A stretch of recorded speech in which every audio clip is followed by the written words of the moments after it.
Aming Amang makapangyarihan sa lahat, kami po ay nagpapakumbaba sa iyong harapan sa hapon na ito.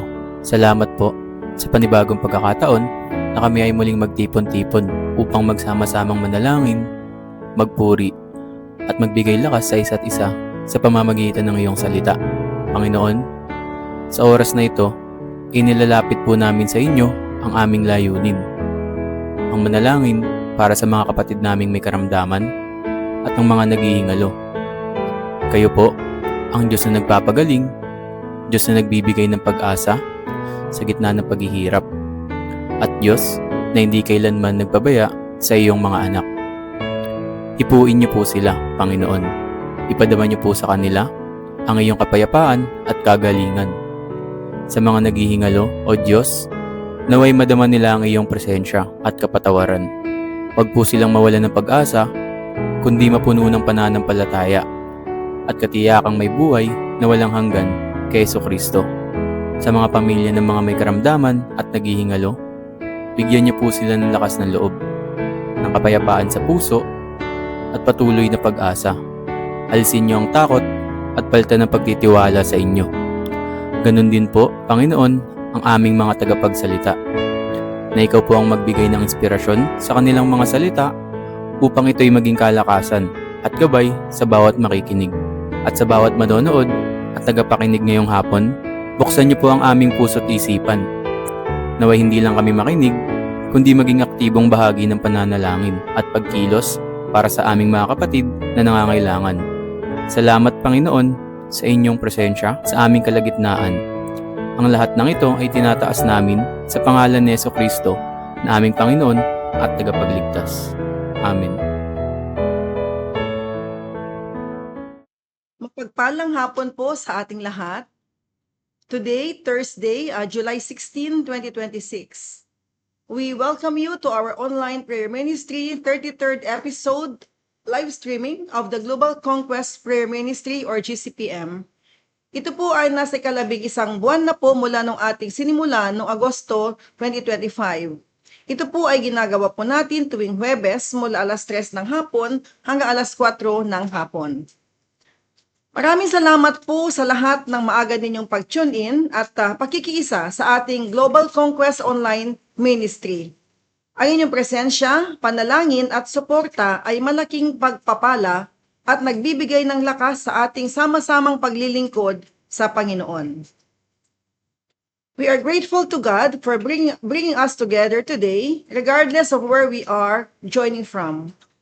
As we gather in His presence, may our hearts be open to His voice, His guidance, and His peace.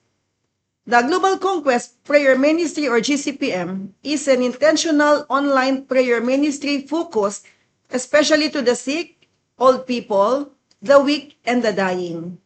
Serving people who are suffering from sickness or illness and in need of healing and prayer intercession. More importantly is that GCPM is a Christian online platform where we share Jesus Christ to all men, regardless of the religion and belief. This program is sponsored by our two companies, Intermarine Express Lines Incorporated and EAM Customs Brokerage. This program is produced free of charge as a Christian ministry dedicated to sharing God's Word and serving others. We pray that it brings encouragement, hope, and spiritual blessing to everyone who watches. The vision of the Global Conquest Prayer Ministry is to model the life of Jesus Christ, who clearly practiced and taught a powerful ministry of prayer and intercession. The mission of the Global Conquest Prayer Ministry is to be a prayer intercessor for the sick, the weak, and the dying, and bring their petitions to God for healing and restoration. We gather prayer requests of our listeners and members of the community and bring their petitions to God, our Jehovah Rapha, the Lord who heals, during the live broadcast. Today, we lift up in prayer those who are sick, those who are suffering, those who are recovering from illness or carrying burdens in their hearts and minds. We believe that our God is a compassionate and loving Father who hears every prayer and knows every need even before we speak it. Mga kapatid, ang pananalangin na may pananampalataya ay napakahalaga. Ang panalangin ay hindi lamang pagbigkas ng mga salita. Ito ay isang personal na pakikipag-usap sa Diyos na may pagtitiwala sa kanyang kapangyarihan, pag-ibig at karunungan. Mula sa Marcos chapter 11 verses 22 to 24, ito po ay sa Bible. Sumagot si Jesus, "Manalig kayo sa Diyos, tandaan ninyo ito. Kung sabihin ninyo man sa bundok na ito, umalis ka riyan, tumalon ka sa dagat, na hindi siya nag-aalinlangan, kundi nananalig na mangyayari ang sinabi niya, ito'y gagawin ng Diyos para sa kanya. Kaya sinasabi ko sa inyo, anuman ang hingin ninyo sa panalangin, manalig kayong natanggap na ninyo iyon at matatanggap nga ninyo." Kapag tayo ay nananalangin ng may pananampalataya, ipinapakita natin na naniniwala tayo na ang Diyos ay nakikinig at kumikilos. Prayer intercession, or the act of praying on behalf of others, is a very intentional ministry to stand in the gap for others through prayer. This is an act of love and faith. As we pray, we stand before God on behalf of individuals, families, communities, our leaders, and all those who need His mercy, guidance, healing power, and peace. We come with confidence that God hears the prayers of His people.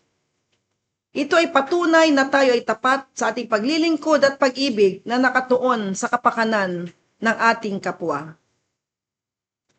Again mula sa Matthew chapter 18 verses 9 to 20, the Bible says, "Again, truly I tell you, if two of you on earth agree about anything they ask for it will be done for them by my Father in heaven. For where two or three gather in my name, am I with them." Sa Tagalog po, mula sa Matthew chapter 18 verses 19 to 20, "Sinasabi ko pa rin sa inyo, kung ang dalawa sa inyo dito sa lupa ay magkaisa sa paghingi ng anumang bagay sa inyong panalangin, ipagkaloob ito sa inyo ng aking Amang nasa langit, sapagkat saan man may dalawa o tatlong nagkakatipon dahil sa akin, naroon akong kasama nila." Ang pagtitipon sa pangalan ni Kristo ay higit sa pasasimpleng pagsama-sama. Nangangahulugan, ito na tayo ay nagtitipon upang sambahin siya, makinig sa kanyang salita, at manalangin ng maiisang layunin, ang luwalhatiin ang Diyos. Ang talatang ito ay nagbibigay sa atin ng katiyakan na hindi tayo nag-iisa sa ating pananalangin. Ang presensya ni Jesus ay nasa gitna ng kanyang mga tagasunod. Ito ang dahilan kung bakit ang sama-samang pananalangin ay nagdudulot ng lakas, pag-asa at pagkakaisa. Kaya sa tuwing tayo nagtitipon, kagaya po ngayong hapon, dito sa Global Conquest Online Prayer Ministry, manampalataya tayo ng Panginoon ay kasama natin. Ito ay paalaala sa ating lahat na si Kristo ay nasa sentro ng ating gawain na ito. Kasama natin siya habang tayo nananalangin at naghahanap ng kalooban ng Diyos Ama. Jesus is alive. The Global Conquest Prayer Ministry online presence as follows.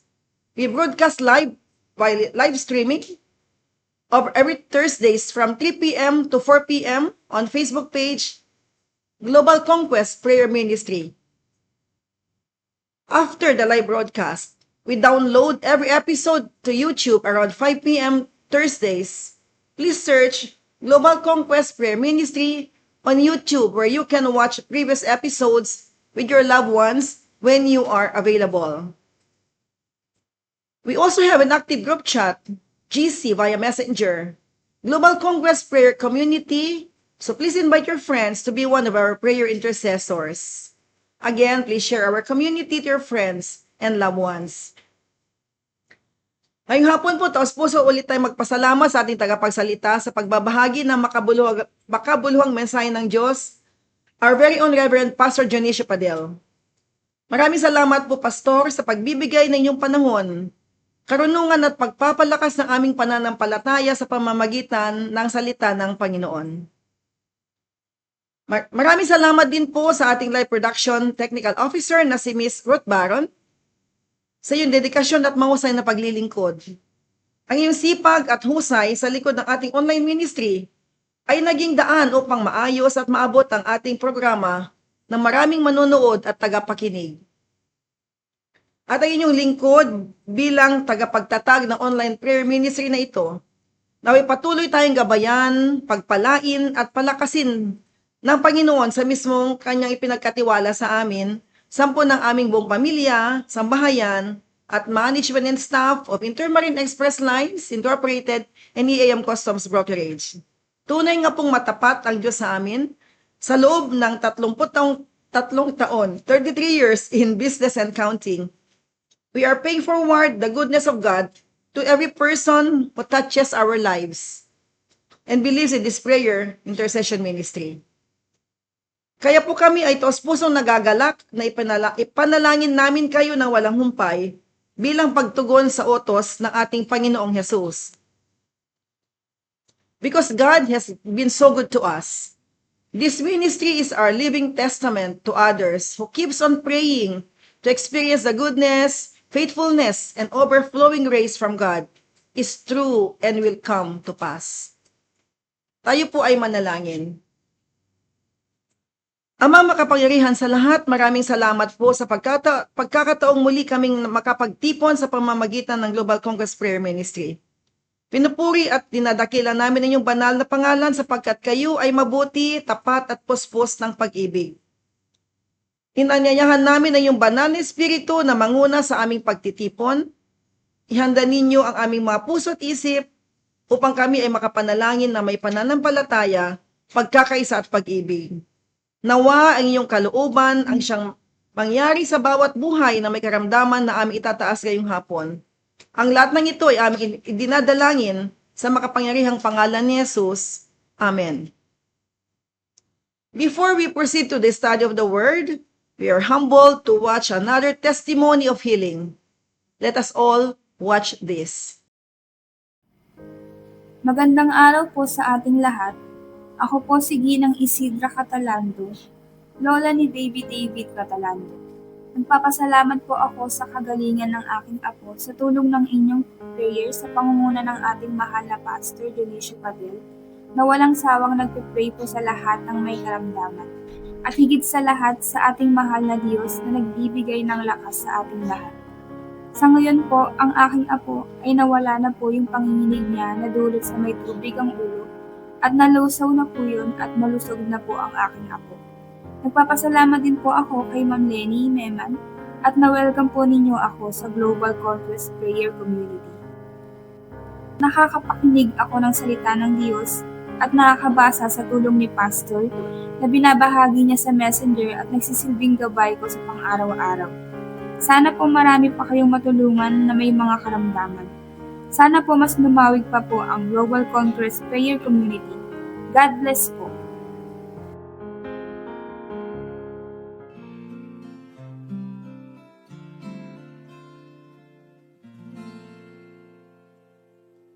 There is no problem too big, God cannot solve it. There is no mountain too tall, God cannot move it. There is no storm too dark, God cannot calm it.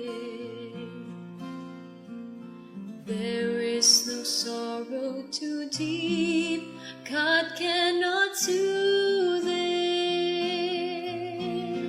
If He carried the weight of the world upon His shoulders, I know, my brother, that He will carry you. If He carried the weight of the world upon His shoulders,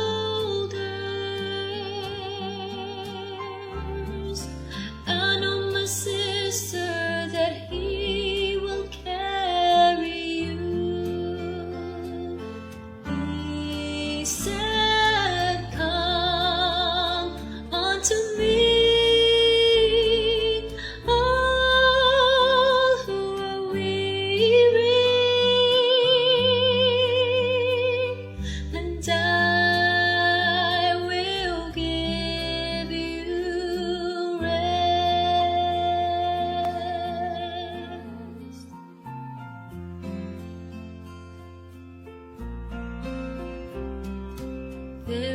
is no problem too big, God cannot solve it.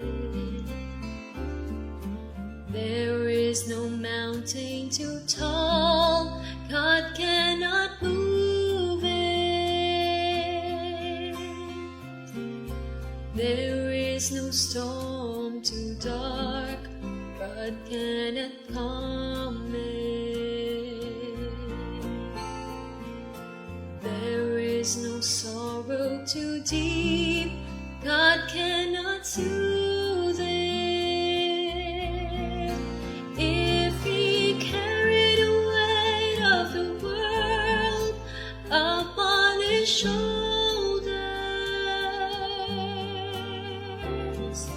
I know, my brother, that He will carry you.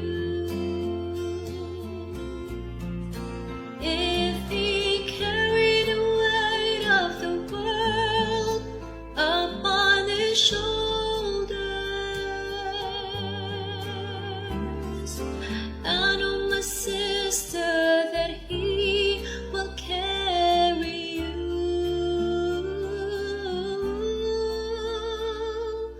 I know, my brother, and I know, my sister, that Jesus will carry you.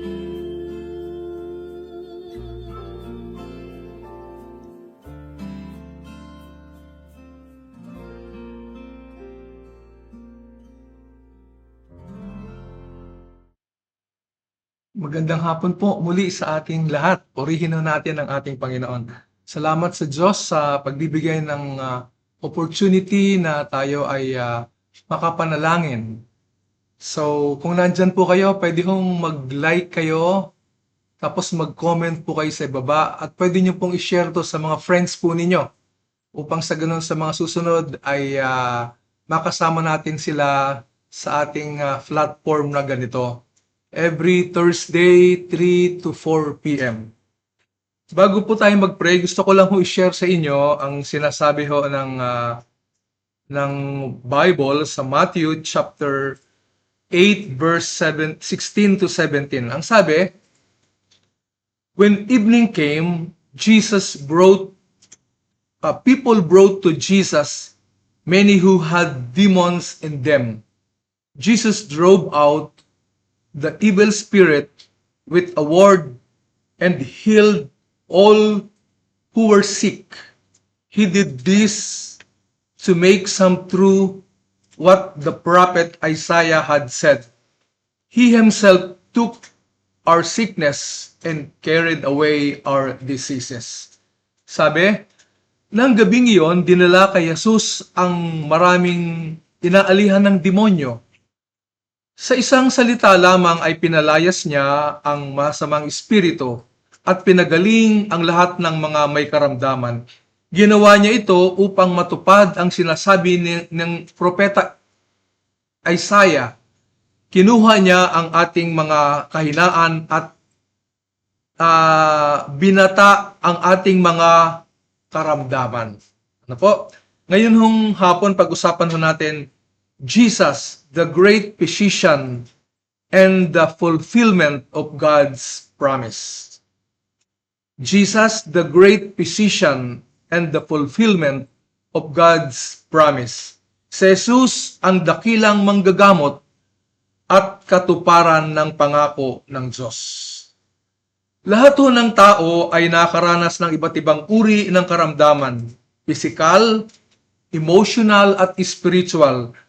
Maraming naghahanap ng kagalingan, ngunit ipinapakita ng Matthew chapter 8 verse 16 to 17 na si Jesus ang tunay na pinagmumulan ng pagpapagaling o ng kagalingan. Hindi lamang siya gumagawa ng himala, siya ang katuparan ng ipinangako ng Diyos sa banal na kasulatan. Ang Ebanghelyo ni Mateo ay isinulat upang ipakita sa mga Hudyo na si Jesus ang ipinakong Messiah o tagapagligtas. Sa chapter 8 pagkatapos ng Sermon on the Mount, pinakita ni Mateo ang kapangyarihan ni Jesus sa pamagitan ng kanyang mga himala. Ang talatang 16 to 17 ay tumutukoy sa propesiya na Isaiah chapter 53 verse 4. Unang ipinakita si Jesus ang tagapagligtas na nagdadala ng ating mga kahinaan at karamdaman.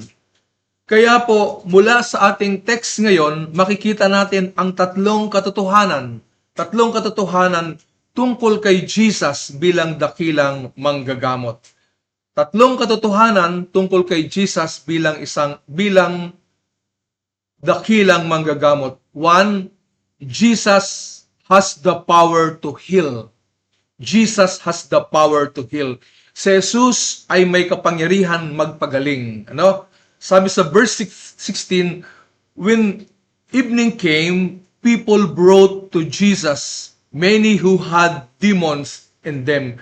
Nang gabing iyon, dinala kay Jesus ang maraming inaalihan ng mga demonyo. Nang dalhin kay Jesus ang maraming may sakit at inaalihan ng demonyo, pinalayas niya ang mga masamang espiritu sa pamamagitan lamang ng kanyang salita at pinagaling ang lahat ng mga may sakit. Iyon po ang ginawa ng ating Panginoon. Sa pamamagitan lang ng salita ng ating Panginoon, pinagaling niya, pinalayas niya ang mga inaalipin ng masamang espiritu at pinagaling niya ang lahat ng mga may sakit. Walang karamdaman o kapangyarihan ng kadiliman kasi na mas hihigit sa kapangyarihan ng ating Panginoon. Walang karamdaman o kapangyarihan ng kadiliman na mas hihigit sa kapangyarihan ng ating Panginoon. Sa Greek, may wikang sinasabi, derapio. Yung salitang derapio, ang ibig sabihin niyan, pinagaling. Nangangahulugang magpagaling o maglingkod o magpanumbalik ng kalusugan. Tanging si Jesus lamang ang may derapio. Merong kapangyarihang magpagaling at maglingkod at magpanumbalik ng kalusugan ng sino man.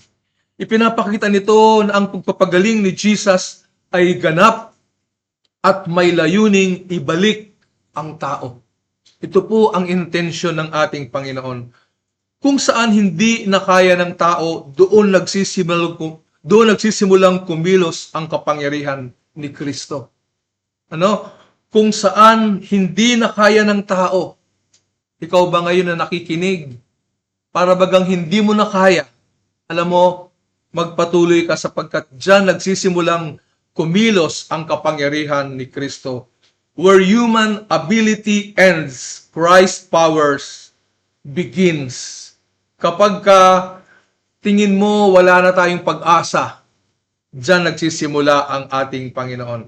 Si Jesus ay may kapangyarihan sa lahat ng uri ng sakit at spiritual na kadiliman. Jesus has absolute authority over every sickness and every power of darkness. Yan po ang ating Panginoon. Kaya nga, kapag nawalan ka, halimbawa, nawalan ng kuryente, ang isang buong barangay, malamang walang ilaw ang lahat ng bahay, kagaya kahapon. Kahapon ba yun? Ang nakarang araw, Kahapon, walang ilaw dito sa Manila, especially sa Bocobo. Kapag nawalan ng kuryente, ang buong barangay ay walang ilaw ang lahat ng bahay. Ngunit kapag naibalik ang pangunahing pinagmumulan ng kuryente, magkakaroon ng liwanag. Gayon din si Jesus. Siya ang tunay na pinagmumulan ng buhay at kagalingan ng sinuman. Ang ating Panginoon, ang sabi ng Jeremiah chapter 32 verse 27, Ako si Yahweh, ang Diyos na lumikha ng lahat ng tao. Walang bagay na mahirap para sa akin. Wow! Ano po? Sabi ni Jeremiah, ako si Yahweh, ang Diyos na lumikha ng lahat ng tao. walang bagay na mahirap sa akin. Ano po? Kaya ho, kung parabagang tayo ay hirap na hirap, wala na tayong pag-asa, lumapit tayo sa Diyos sapagkat sa Kanya walang mahirap. Walang mahirap. Dalhin natin kay Jesus ang anumang ating suliranin, anumang ating karamdaman, at mga pasanin na parabagang hindi mo na kaya mag-isa. Ang gawin natin, magtiwala tayo sa Kanya sapagkat si Jesus ay makapangyarihan. Sinasabi sa atin, Jesus has the power to heal. Si Jesus ay may kapangyarihang magpagaling. Wag nating pahirapan ang ating sarili, lumapit tayo sa ating Panginoon sapagkat si Jesus ay merong kapangyarihang magpagaling. Kaya mula sa ating teksto, makikita natin ang tatlong katotohanan tungkol sa ating dakilang manggagamot ang ating Panginoon. One, sabi natin, Jesus has the power to heal. Second, Jesus is compassionate toward those who suffer. Jesus is compassionate toward those who suffer. Si Jesus ay maawain sa mga nagdurusa. Si Jesus ay maawain sa mga nagdurusa. Sabi, Jesus drove out the evil spirits with a word and healed all who were sick. Pinagaling.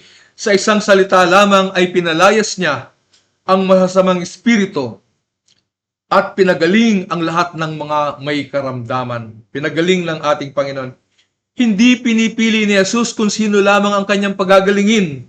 Ang sabi ng banal na kasulatan, pinagaling niya ang lahat. Ipinapakita nito na ang kanyang habag at malasakit sa tao. Ibig ng ating Panginoon magpagaling at pagalingin ang sinuman. Sa Greek, merong salitang astheneia.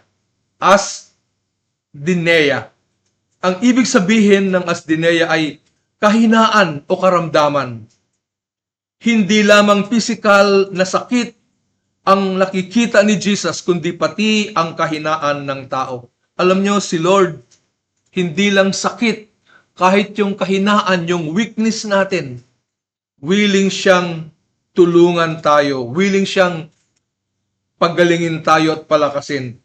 Ang puso ni Jesus ay laging naaabot ng taong lumalapit sa Kanya ng may pananampalataya. Ano po? Ang sabi, ang puso ni Jesus ay laging naaabot ng taong lumalapit sa Kanya ng may pananampalataya. Kung tayo po ay merong suliranin, may karamdaman, merong kabigatan sa buhay, pwede nating maabot si Jesus sa pamamagitan ng ating paglapit at pananampalataya. The heart of Jesus is always moved by those who come to Him in faith. Kailangan, alam nyo, pag lumalapit tayo sa Panginoon, pag tayo nagtitiwala at lumalapit tayo sa Panginoon, kumikilos ang Diyos. Kumikilos ang Diyos patungo sa ating buhay, patungo sa pagtulong para sa ating buhay.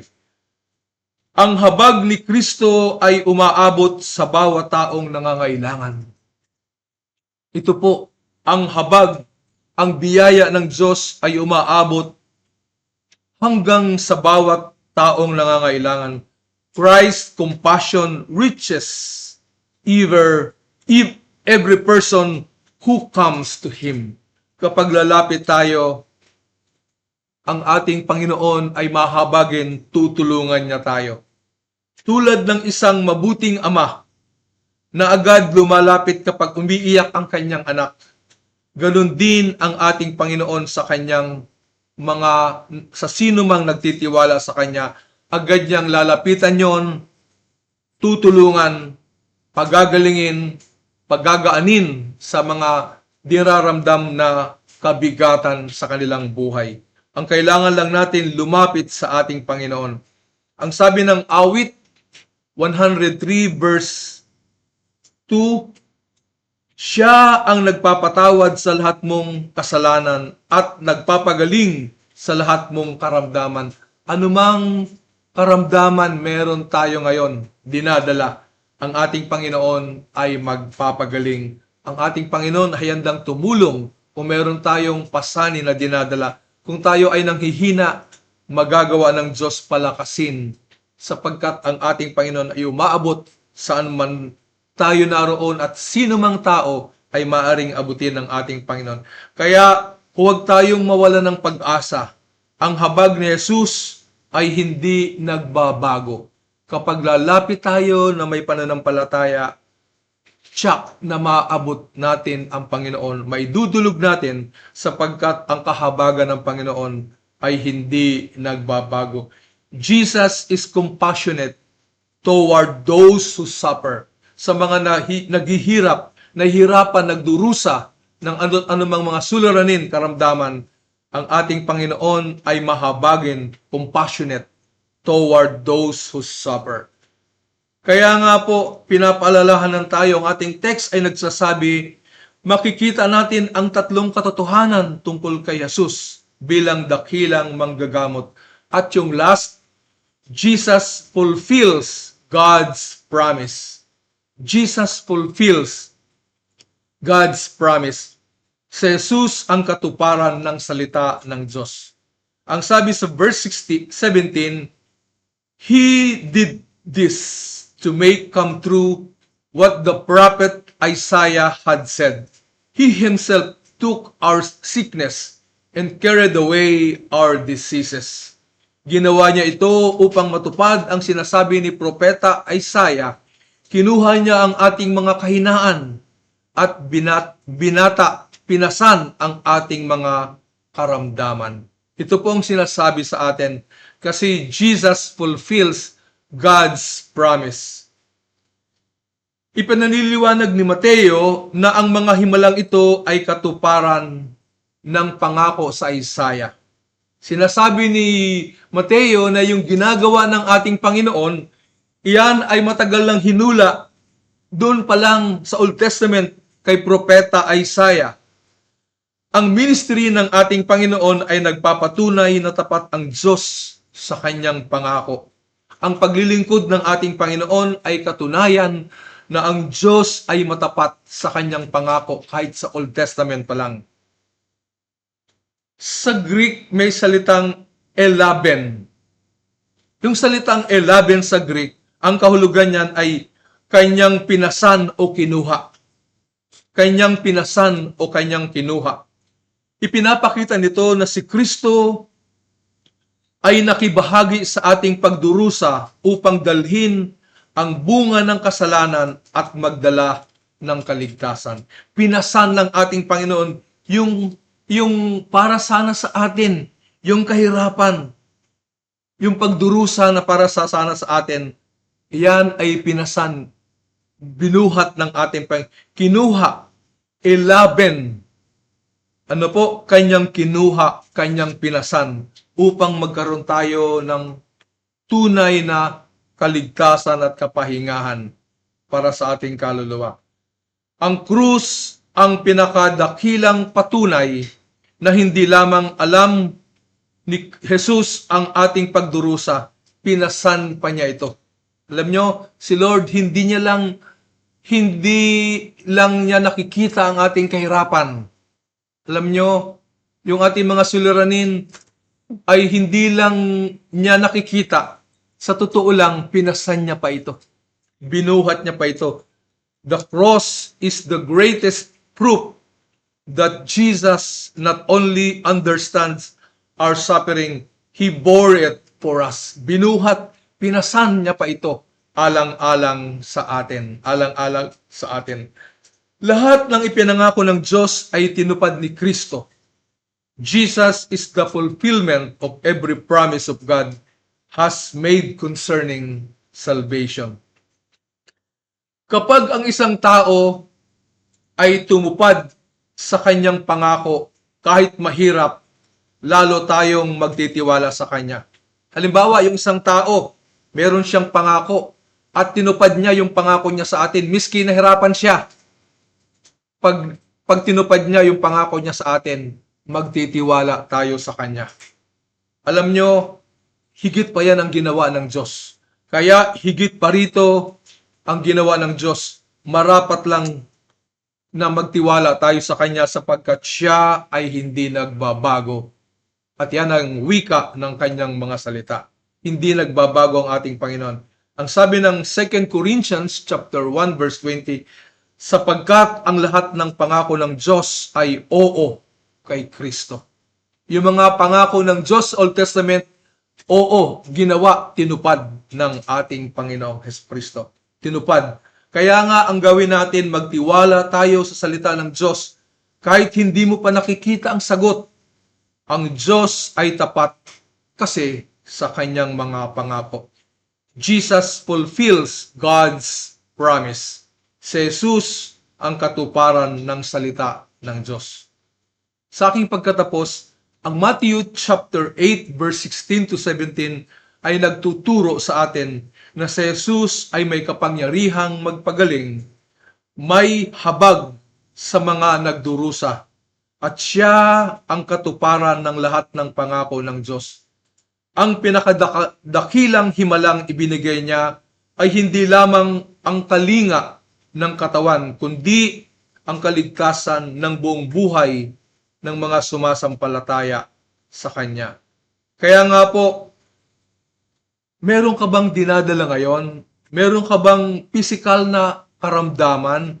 Meron ka bang emotional na sugat? O meron kang spiritual na kainaan?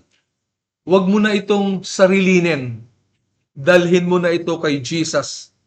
Siya pa rin ang dakilang manggagamot at tapat na nangangako upang paggalingin tayo at iligtas. Sa ganitong diwa, ibigay na natin, ilapit natin kay Jesus, magtiwala tayo sapagkat si Jesus ang dakilang physician, the great physician, ang ating Panginoong Jesucristo. At siya ang pangako ng Diyos. Siya yung pangako na nag-fulfill ng pangako ng ating Panginoon. Kaya nga po, kung ikaw ay nangailangan ng kagalingan, kapatawaran, at panibagong pag-asa, ang kailangan mo ngayon ay lumapit sa ating Panginoon. Buksan mo ang iyong puso at magtiwala ka sa Kanya. Ang Panginoon ay patuloy na kumikilos sa buhay ng mga lumalapit sa Kanya at ng mga may pananampalataya sa Kanya.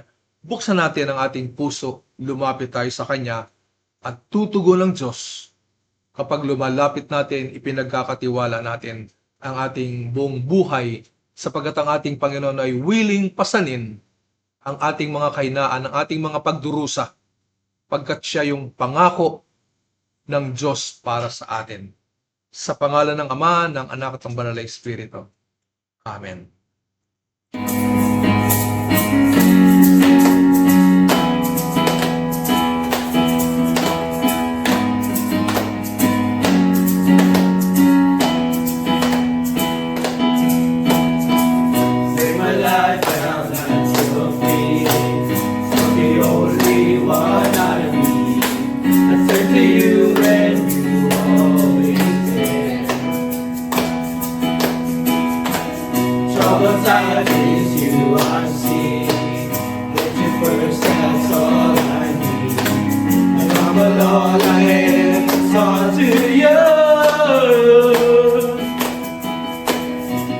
One way, Jesus, you're the only one that I could live for. One way, Jesus, you're the only one that I could live for.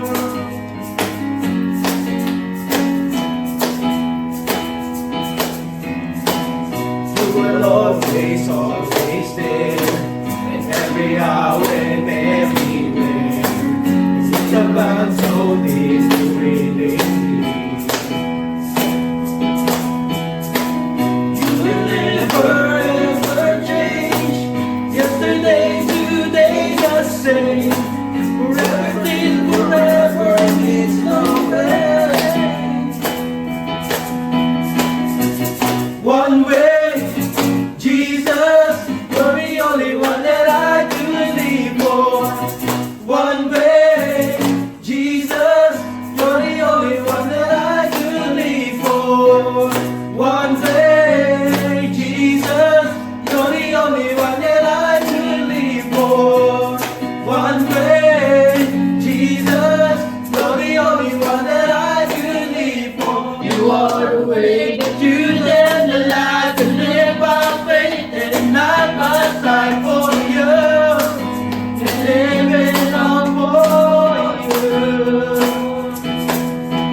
One way, Jesus, you're the only one that I could live for.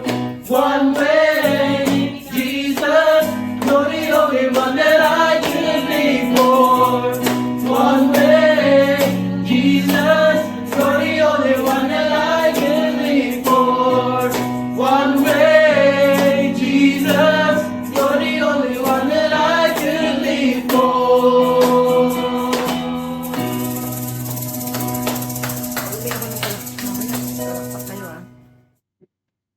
Tayo po ay manalangin. Let's pray. Tayo ay manalangin.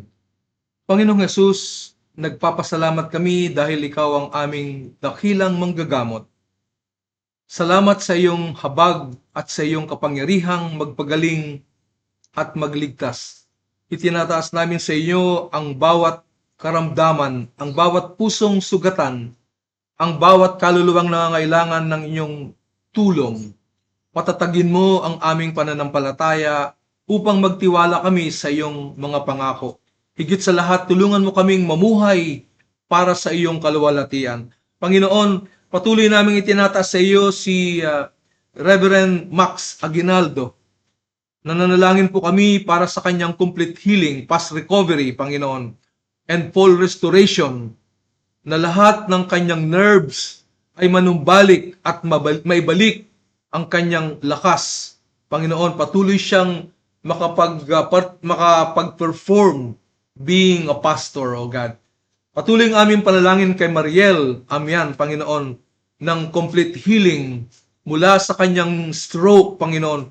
Tulungan mo siyang lumakas, ang kapatid po namin ito. Si Efren Cruz, ang aming panalangin ay ganun din complete healing para sa kanyang mild stroke, Father God.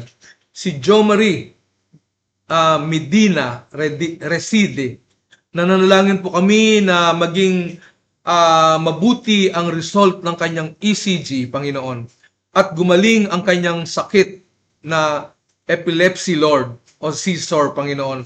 Tulungan mo po ang kapatid na Jo Marie, Panginoon. Lord, si Eddie Padel, patuloy kaming nananalangin para sa kanyang prostate problem. Pagalingin mo po ang aming kapatid na ito, Panginoon. Salamat po sa inyo, Panginoon. Kayo magsusupply ng kanyang pangailangan. Ang aming kapatid na Carol Cabe, panalangin din po namin para sa kanyang breast cancer. Tulungan mong gumaling siya, Panginoon. Sa ngayon ho ay nag-undergo siya ng radiation, Panginoon, session. Tulungan mo po ang aming kapatid na Lani Salazar. Dalangin din po namin ang kanyang pagaling mula sa kanyang breast cancer, Panginoon. Si Rachel Roa, nananalangin po kami sa aming kapatid na ito para sa kagalingan, para sa kanyang breast cancer, Panginoon. Lord, kayo ang siyang kumilos, Panginoon, sa mga kapatid namin ito. Si Jepot Bidiones, nanalangin po kami para sa kanyang mata, Panginoon. Tulungan mo na luminaw at bumuti ang kanyang paningin, si Jepot Bidiones, Panginoon. Si Bong Reyes, nananalangin po kami sa kanya na unti-unting manauli ang kanyang paningin, dakilang Diyos. Tulungan mo po at bigyan mo ng kalakasan ang kapatid na Bong. Siya ngayon ay nasa Pila, Laguna, sa Pinagbayanan.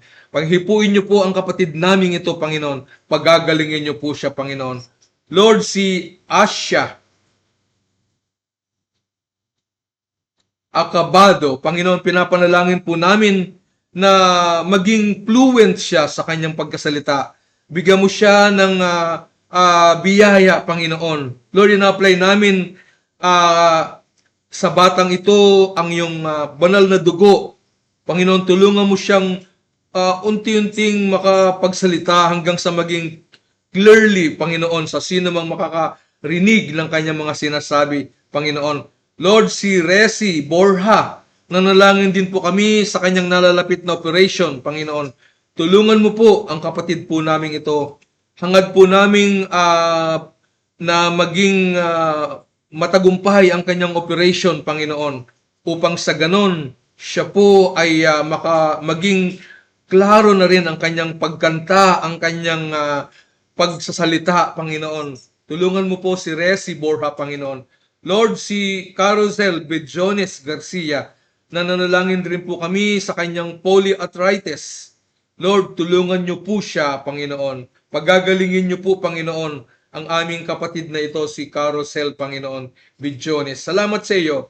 Si Pastor Emmanuel Adviento, nananalangin po kami sa kanyang cellulitis of legs due to diabetes. Panginoon, tulungan mo po na yung mga tinitik niya, Panginoon, ay makasugpo, Panginoon, sa paglala ng kanyang karamdaman, ng kanyang sugat sa kanyang legs.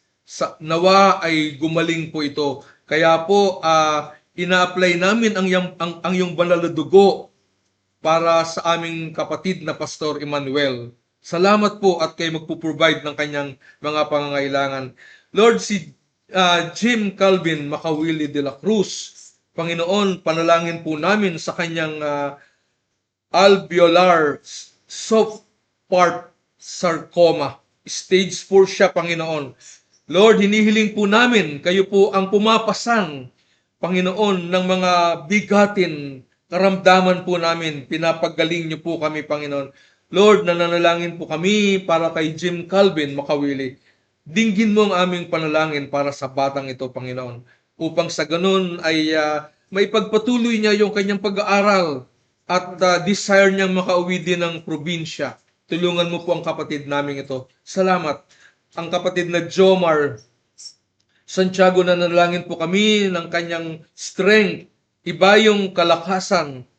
Lord, habang siya nag-undergo ng chemotherapy, Panginoon, ibalik niyo po ang kagalingan sa kanya upang sa ganon makabalik din siya sa kanyang trabaho bilang seaman, Panginoon. Salamat. Si Mr. Nilo Catalando Sr., Panginoon, patuloy kaming lumalapit, itinataas po namin siya sa iyo. Nawa po ay unti-unting malusaw ang bara sa kanyang puso by the blood of Jesus.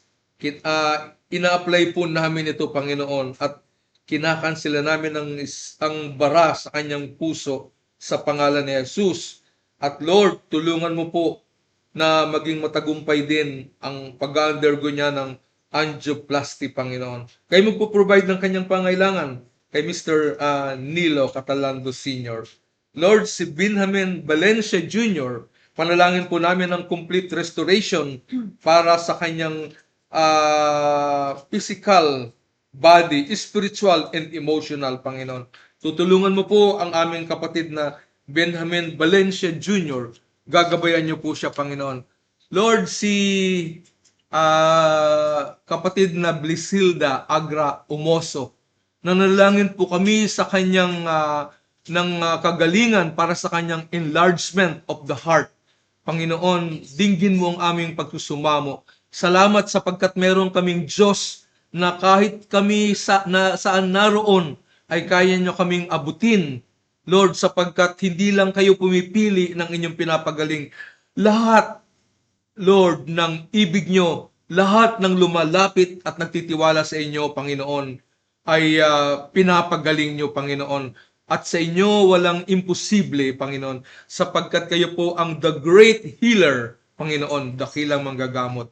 Salamat sa inyo. Si Gina Talusig, Panginoon, panalangin din po namin na bumuti ang kanyang kalalagayan, Lord, sa kanyang pagkakaroon ng asma. Hinihiling po namin na mag-improve, Panginoon. Gumaling ang kondisyon ng aming kapatid na ito, si Gina. Lord, si Emma Ringor, pinapanalangin din po namin ang complete healing para sa kanyang hypertension, Panginoon. Ganon din si Eleanor Aguda Corpus. Dalangin din po namin kayo magbibigay ng kagalingan. Tulungan mo po ang mga kapatid na ito, Panginoon. Paggalingin mo, mag-normalize ang kanilang blood, Lord. Salamat po, Panginoon.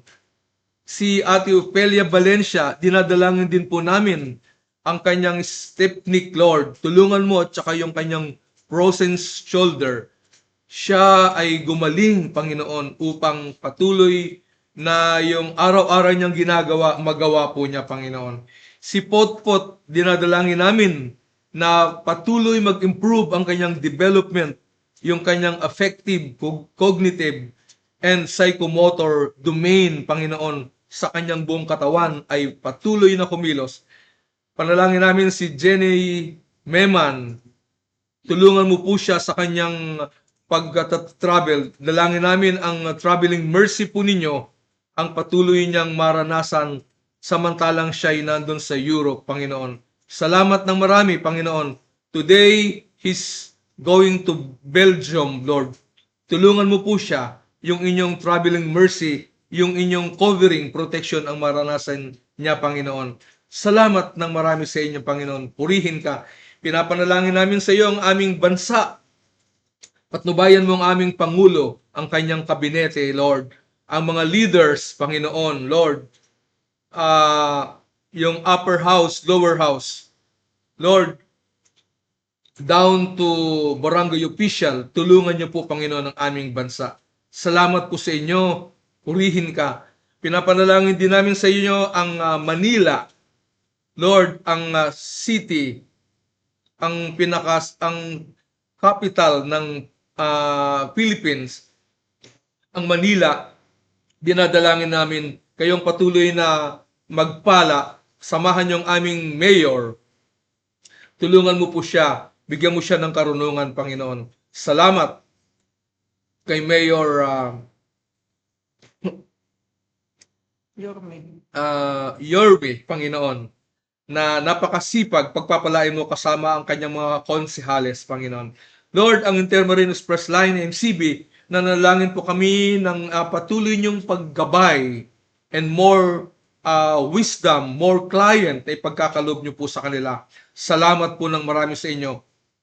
Especially ang Global Conquest Prayer Ministry na marami pang taong matulungan through prayer, Panginoon. Sila'y gagaling, sila po ay makakakilala sa inyo at magpapatuloy sa kanilang journey sa inyo. We thank you, Father, sa hapong ito. Alam namin na diringgin niyo po ang aming panalangin. Purihin ka, purihin ang iyong pangalan.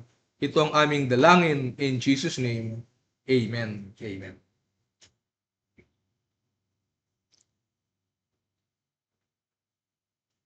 Jesus is alive. Amen? Amen. Sabay-sabay nga natin palakpakan si Lord, mga kapatid. Yes. Hallelujah. Thank you. Thank you. Maraming salamat sa bawat isa na nakiisa sa live stream na ito. Patuloy tayong magtipon sa pangalan ni Jesus. Magkaisa sa panalangin at magpalakasan sa pananampalataya. Ang presensya ng Panginoon ang ating pinakamalaking pagpapala at sa Kanya natin matatagpuan ang tunay na pag-asa at kapayapaan. Ano man ang ating mga pinagdaraanan, patuloy tayong manalig na ang Diyos ay nakikinig sa ating mga panalangin at kumikilos ayon sa Kanyang perpektong kalooban at tamang panahon. Huwag nating bibitawan ang ating pag-asa sapagkat ang ating pag-asa ay nakasalig kay Kristo Jesus na ating Diyos at tagapagligtas. Salamat po sa mga tumangkilik ngayong hapon. Isa-isain ko po yung mga nakisama sa ating live stream. Si Daisy Javier, Nilda Kirante, Jeremiah Acabado, Ate Pelang Reyes of Pila, Laguna, kapatid na Luz Fadel na Launan, Blesilda Agre Omosa of Tugigaraw, Ana Hilado de Leon, Siding Catalando, Pastor Virginia Siriban, Cheryl Capua, Ruth Mancia, kapatid na Aida Padel Luminario, Ate Milagros Johnson, Eleanor Aguada Corpus, Pastor Ramil Cabael of Cagayan, kapatid na Ofelia Valencia, kapatid na Lilia Ikban Colomna, Ate Jenny Paras of Pila, Laguna, Pastor Atanasio Ilac of Claveria, Cagayan, Victoria Galicia, Jenny Macawili de la Cruz, Ate LV Gutierrez Bejunes, at Jerlyn Kawalig. Hinihikayat namin kayong magbahagi ng ating mga live broadcast at mensahe upang mas marami pang buhay ang maabot at mapalapit sa Panginoong Diyos. Ikwento niyo po sa iba ang ating programa tuwing Huwebes. I-forward niyo po sa inyong mga kaibigan at kakilala at panoorin ninyo ang ating previous episode sa YouTube, Global Conquest Prayer Ministry Episode 33 at mga naunang mga episodes. Mga kapatid, this is an online prayer intercession ministry. If you have sick relatives, kindly write their names in the comment section so we can include them in our prayers. Prayer intercession is not only done every Thursday, but every day 24/7, all prayer requests are lifted to God and prayed over constantly. We are standing with you in faith for healing, comfort, and strength. If we could not mention their names today, we will do our best to include their names in the next presentation. Pakiusap din namin na tawagan or i-message niyo po kami kung magaling na ang ating ipinapanalangin. Magpatotoo tayo sa kabutihan ng Diyos. We also welcome those who would like to share their testimonies online. Please contact us at our messenger group chat. Welcome din po yung mga gusto umawit at magbigay ng kanilang talento either as choir, solo, or family singing, preferably hymns of praise and worship. Tayo po ay manalangin. Amang makapangyarihan sa lahat, sa pagtatapos ng aming online prayer ministry, pinagkakatiwala namin sa inyo ang lahat ng aming mga kahilingan. Patuloy ninyong samahan ang mga may sakit, bigyan ng lakas ang mga nanghihina, aliwin ang mga nagdadalamhati, at gabayan ang mga naghahanap ng inyong kalooban. Palakasin po ninyo ang aming pananampalataya upang patuloy kaming magtiwala sa inyo sa lahat ng pagkakataon. Gawin ninyo kami mga instrumento na inyong pag-ibig, kapayapaan at pag-asa sa aming mga tahanan, trabaho, simbahan at komunidad. Ang lahat ng ito ay aming idinadalangin sa makapangyarihang pangalan ni Jesus. Amen. And finally, God is our healer, our refuge, and our strength. In every pain, His grace is enough. In every healing, His name is glorified. Trust Him completely. Pagpalain tayong lahat ng Diyos. Magandang hapon at inanyayahan namin kayo muli makiisa on next Thursday, July 23, 2026, episode 34 of the Global Conquest Prayer Ministry. Tayo po ay sandaling tumahimik at tanggapin ang basbas o benediksyon mula sa ating pastor.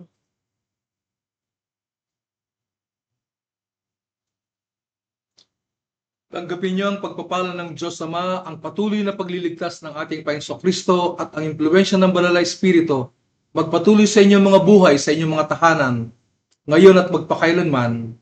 Amen.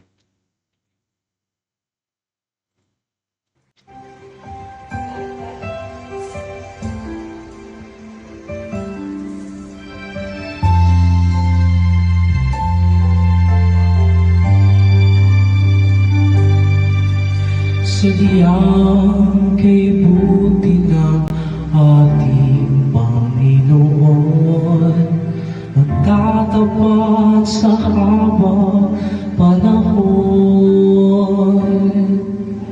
Maging sa kabila ng ating pagkukulang, biyaya niya'y patuloy na laan. Katulad ng pagsinag ng itong araw, patuloy siyang magbibigay ng alaw. Kaya sa puso ko't damdamin, katapatan niya'y aming uurihin. Nagilang ka, O Diyos, tapat ka ng tunay, magmula pa sa ugat ng aming lahi. Mundo'y magunaw man maaasahan kang lagi, maging hanggang wakas nitong buhay.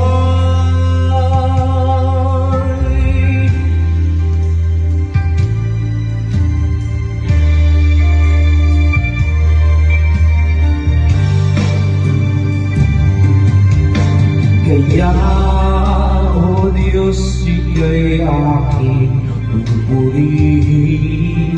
Sa buong mundo'y aking awitin. Dakila ang iyong katapatan. Pag-ibig mo'y walang hanggan. Dakila ka, O Diyos, tapat ng tunay. Magmula pa sa ugat ng aming langit. Mundo'y magunaw man, maaasahan kang lagi. Maging hanggang wakas nitong buhay.